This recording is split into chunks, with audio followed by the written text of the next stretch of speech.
મારું નામ પ્રજાપતિ રિયા અમૃતભાઈ છે. હું વિજ્ઞાન અને ટેકનોલોજીમાં વિષયાભિમુખ કૌશલ્ય રજૂ કરીશ. નમસ્તે વિદ્યાર્થી મિત્રો. ધોરણ 8ના વિજ્ઞાન અને ટેકનોલોજીના વર્ગમાં આપ સૌનું સ્વાગત છે. આજે આપણે વિજ્ઞાન અને ટેકનોલોજીમાં સરસ એવા એકમ વિશે અભ્યાસ કરીશું.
વિદ્યાર્થી મિત્રો, સૌપ્રથમ હું મારો પરિચય આપું.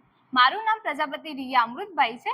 હું મહેસાણાથી આવું છું અને સ્વામી વિવેકાનંદ સર્વોદય એજ્યુકેશનની પ્રશિક્ષણાર્થી છું. હવે તમારો પરિચય મેળવીએ. તમારું નામ શું છે? ખૂબ સરસ નામ છે, બેસો. તમારું નામ શું છે? તમે ક્યાંથી આવો છો? તમને કયા વિષયમાં વધારે રસ છે? ખૂબ સરસ, બેસો. તમારું નામ શું છે? ઓકે, બેસો. વિદ્યાર્થી મિત્રો, હું તમને એક વાર્તા કહીશ. તેના પહેલા તમે જણાવો કે આ કયા વૈજ્ઞાનિકનો ફોટો છે?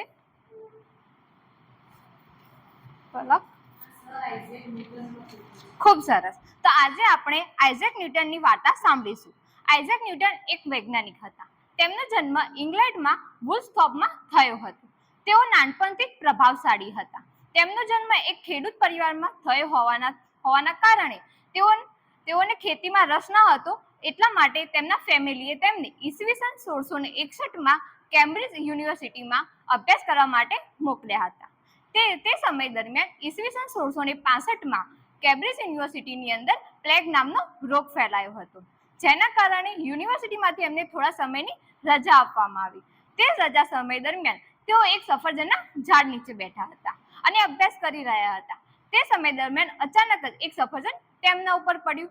તો તે વિચારવા લાગ્યા કે આ સફરજન નીચે શા માટે આવ્યું, ઉપર કેમ ન ગયું?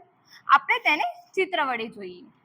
આ આઇઝેક ન્યૂટન છે, જે એક સફરજનના ઝાડ નીચે અભ્યાસ કરી રહ્યા છે અને આ એક સફરજન તેમની ઉપર પડે છે. તેવી જ રીતે આપણે એક પ્રયોગ કરીએ. વિદ્યાર્થી મિત્રો, તમે તેનું અવલોકન નોંધજો. આ એક બોલ છે. બોલને હું જ્યારે હવામાં ફેંકીશ તો શું થશે? તો વિદ્યાર્થી મિત્રો, તમે કરેલું અવલોકન જણાવો. ખૂબ સરસ. હવે હું તમને કેટલાક પ્રશ્નો પૂછું, જેને પણ જવાબ આવડે તે પૂરા વાક્યમાં જવાબ આપવા માટે પ્રયત્ન કરશે. વાર્તામાં કયા વિજ્ઞાનીનો ઉલ્લેખ કરવામાં આવ્યો છે? વિશાલ. સરસ. વાર્તામાં આઇઝેક ન્યૂટનને કઈ યુનિવર્સિટીમાં ભણવા મોકલવામાં આવ્યા હતા?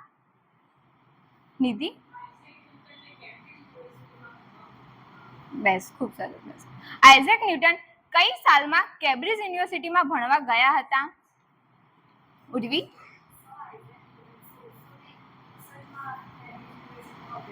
સરસ, બેસો.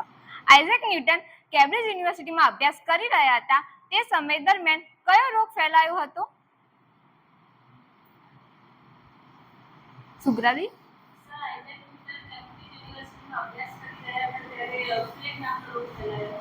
પ્લેગ નામનો રોગ કઈ સાલમાં ફેલાયો હતો? ફાલ્ગુની? ખૂબ સરસ. આઇઝેક ન્યૂટન કયા ઝાડની નીચે અભ્યાસ કરી રહ્યા હતા? નિધિ? સરસ, બેસો. તો વિદ્યાર્થી મિત્રો, હવે તમે જણાવો કે આ સફરજન અને બોલ નીચે આવવાનું કારણ શું હશે? પલકબી? ખૂબ જ સરસ. તો વિદ્યાર્થી મિત્રો, આજે આપણે વિજ્ઞાન અને ટેકનોલોજીમાં ગુરુત્વાકર્ષણ વિશે અભ્યાસ કરીશું.